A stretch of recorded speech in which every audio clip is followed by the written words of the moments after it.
Okay, you ready? Yeah, ready to go.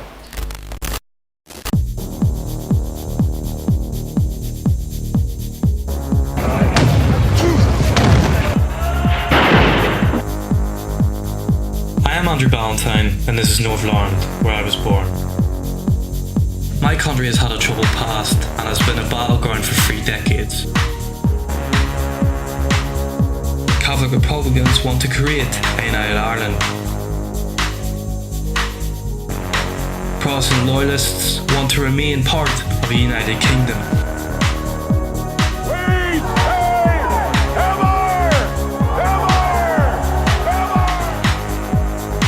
In 1998, the Good Friday Agreement sought to bring an end to the violence. In this documentary, I'll be talking to the people that have experienced and lived through the tough times of the Troubles and investigating how Northern Ireland has changed for the better.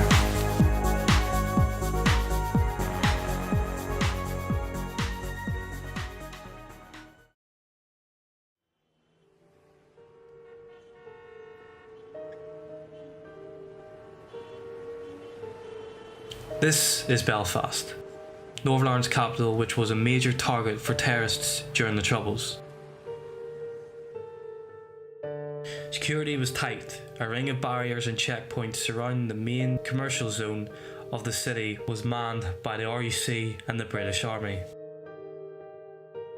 Traffic through the main streets of the city centre was strictly controlled. Vehicles and people entering these areas were searched as bombs caused huge disruption to everyday life. As you can see here, we're on the streets of Belfast. It's very lively. Everyone's about doing their daily business. There's no checkpoints or security gates about now, as there was 30 years ago. It's mad now that you could walk about the streets of Belfast without being searched. Like, as you went into a shop, you had to be searched when going into a shop. It's mad now that you can just walk into a shop without being searched. So I think Belfast has really changed for the better.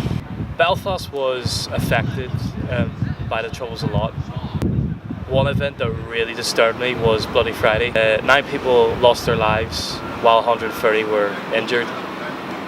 I would have to say it was the most tragic event that happened in this city and perhaps country. Bloody Friday took place on the 21st July 1972. At least 20 bombs exploded in the space of 80 minutes, most within a half-an-hour period.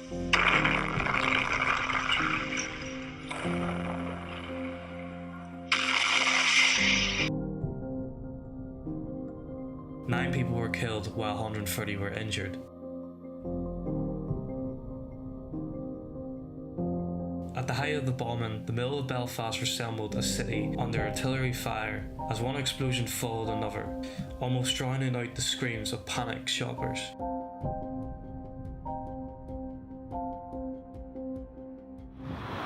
As you can see here, below me here, this was one of the locations that was bombed on Bloody Friday, Victoria Street railway station.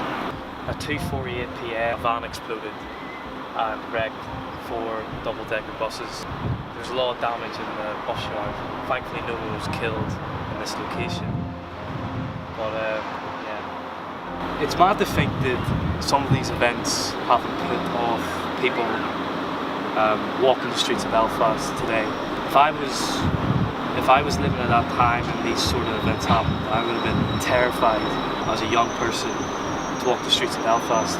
It's just mad, like, how you can walk the streets of these sort of events happening, and it shows you how Northern Ireland has changed as a country.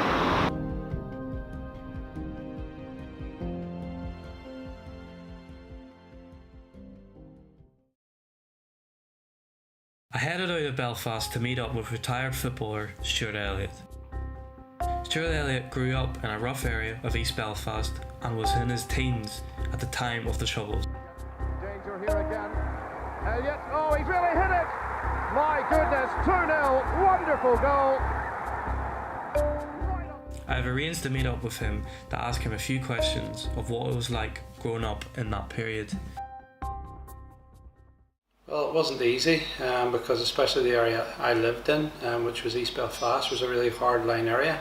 and it was very, very difficult to get away from, you know, the whole sectarian divide. Many young lads that I grew up with in school were drawn into the Troubles, and you know, I thank God as a Christian, I can look back now and say I thank God that He preserved me from all of that, and football was a great way for me to escape. What would you say that was the most tragic event that happened during your time, or any time of those 3 decades of the Troubles? Well, there was one event that again hit us personally as a family. It was the first. My uncle Harry, he was the first victim from an IRA bomb in the 90s. He was leaving his young daughter to school one morning. It was the last we ever seen him. The bomb was placed under his car driver's seat, and he was blown up. His young daughter was in the passenger seat, who survived a tragic event, and she had to watch her father pass away. For us as a family, that was completely devastating. I'll never forget it. Do you think living in an area so affected by the Troubles made you a stronger character later on in life? It did. I gotta be honest with you. As much as there's negatives, there's also positives. Because growing up in East Belfast, it wasn't for the faint-hearted. So it made me a lot more streetwise. And now in my later years, I would find it very difficult for someone to pull the wool over your eyes. So I would say that, in many senses, I've talked about having a negative effect. In a sense, it had a very positive effect, and that it made me a lot more streetwise as I got older. Do you think Northern Ireland today has improved and moved on from the past? I think it has. You just have to look at, I think the massive thing was someone like Ian Paisley, who was a big figure for the Protestant community, and someone like Martin McGuinness, who was a big figure for the nationalist community. The very fact that those two men, after years of animosity, could come together to bring about this process, it shows you that there's been massive leaps and bounds made. And let's hope that all of the parties in Stormont can come together in future days, and, as I say, bring a brighter future for the next generation. Many killings were happening throughout the country, death after death of brutal murder. Loyalist and Republican paramilitaries killed at will. British soldiers were brought in to Northern Ireland to control the peace between Catholics and Protestants. At first, the soldiers received a warm welcome from Irish nationalists who hoped they'd protect them. However, tensions rose throughout the following years, with an important milestone in the rosing relationship between the British Army and the Irish nationalists.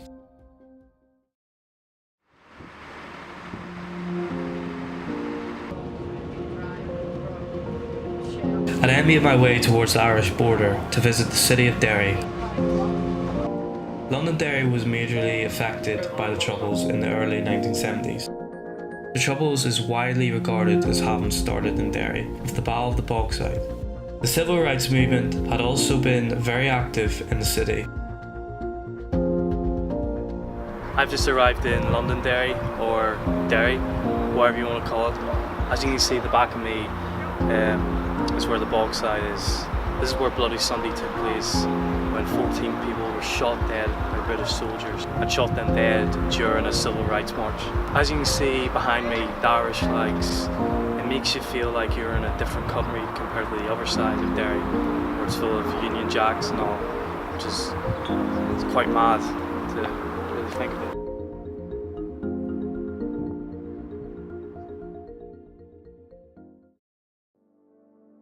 Bloody Sunday was one of the most significant events of the Troubles, as a large number of civilians were killed by forces of the state in full view of the public and the press. It was the highest number of people killed in a single shooting incident during the conflict. The paratroopers were decried from their actions, and the British Army at large felt an air of the nationalists, Catholics and more. 1972 saw the highest death toll in 1 year of the Troubles. Nearly 500 people were killed in that year. Horrific events like Bloody Sunday and Bloody Friday will never be forgotten. Flats, there's another man at least very close to being dead. There are 2 others up there. I'm told that there are some more in these flats here that I haven't seen yet. I would say there are probably about 4 dead at this moment. I don't know what those are doing, whether they're alive or dead, but they seem to be very dead, and they're thrown in as if they were dead meat. I feel like a lot has changed now in Northern Ireland since the end of the Troubles, and I mean in a positive way, of course. Normal day-to-day life has greatly improved for all citizens in Northern Ireland. There are no longer daily shootings and bombings. People can go out about their normal business in a peaceful environment.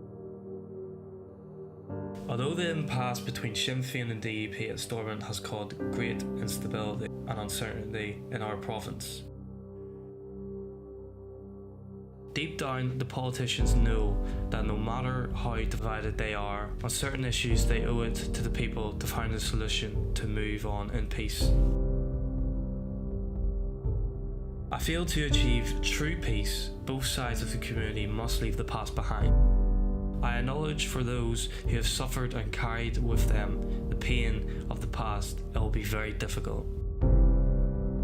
Judging how long it has taken from the Good Friday Agreement to now and what we have achieved, realistically, true peace may only come in future generations. How many generations remain to be seen?